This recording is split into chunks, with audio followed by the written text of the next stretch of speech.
structure on the flight deck of these ships is called the island. That's where most of their operations are controlled. Look ahead of it to your right and find on the island of the Abraham Lincoln, hall number 72. That number would tell us that the Abe Lincoln was the 72nd secondly planned aircraft carrier in the United States Navy. Well, give you an idea of a concept of how big these ships are. The flight deck on one of those Nimitz-class carriers covers an area of 4.56 acres.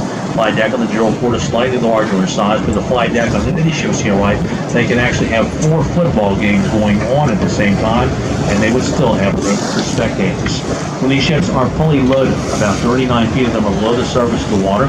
Channel depths in this harbor run between 50 and 55 foot deep. These ships will carry several million gallons of fuel aboard. They refuel a lot of the fleet to go to sea with them, as well as all the aircraft that they carry.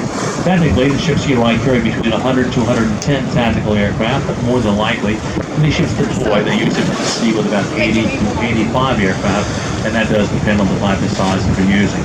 The aircraft aboard the Nimitz-class ships are launched into the air by the use of steam-powered catapults at speeds of up to 160 miles an hour, very capable of launching their first aircraft when vetted, and one every 15 seconds thereafter. Those ships carry 4 of the steam-powered catapults.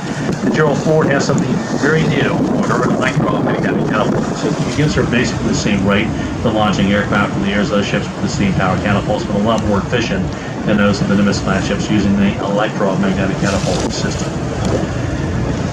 The structure on the flight deck of these ships, again, is called the island, where most of their operations are controlled. If you look ahead of us to your right at number 72, the Abe Lincoln, we'll get a great view down the starboard right-hand side of that ship. You'll notice on the side of the Lincoln the 3 large oval openings on the top of that ship. The openings are entrances to the hangar when the aircraft is stored in the weather. And below each of the openings is a flight elevator. From our perspective, the elevators look like a large platform that hangs off the side of the ship over the dock.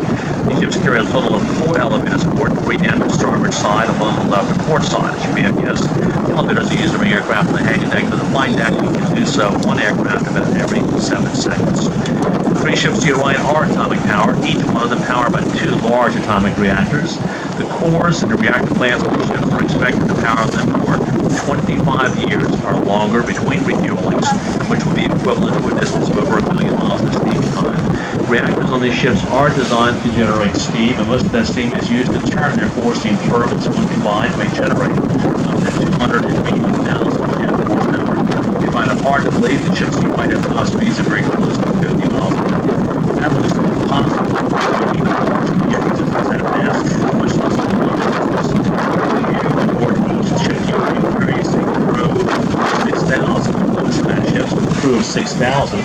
On a Nimitz-class carrier that's serving aboard one of those ships about 18,000 meals a day. How would you like to get stuck with washing those dishes? Other than that, how would you like to pay for the grocery bill? I've got news for you. If you're curious, the grocery bill aboard one of the Nimitz-class ships runs U.S. taxpayer about $1 million a month. Gerald Ford back to your right is a new ship. She's also more automated, carrying roughly 1,500 fewer crew than those of the Nimitz-class ships.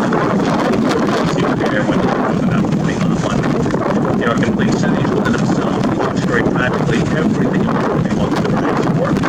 Just a big weather. That's not true anymore. 43 years ago, our navy started to assign women aboard ships of carry combat status. The carriers like the 3 on our right, each of them have at least 500 or more women living and working aboard them, performing the same tasks and duties on these ships as their male counterparts.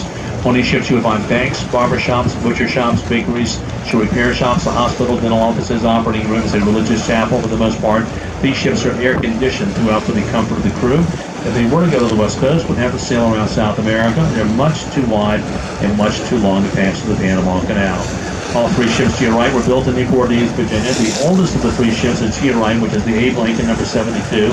The Abraham Lincoln was commissioned in 1989. Back to number 73, the George Washington was commissioned in 1992. And then again, the Gerald Ford back to your right, the mentioned, in the next several weeks. These 3 ships to your right, ladies and gentlemen, are 3 of the largest and have 3 of the bodies. What panel loads, one ships, based on 1,000 tons of deployment. Look off in the distance.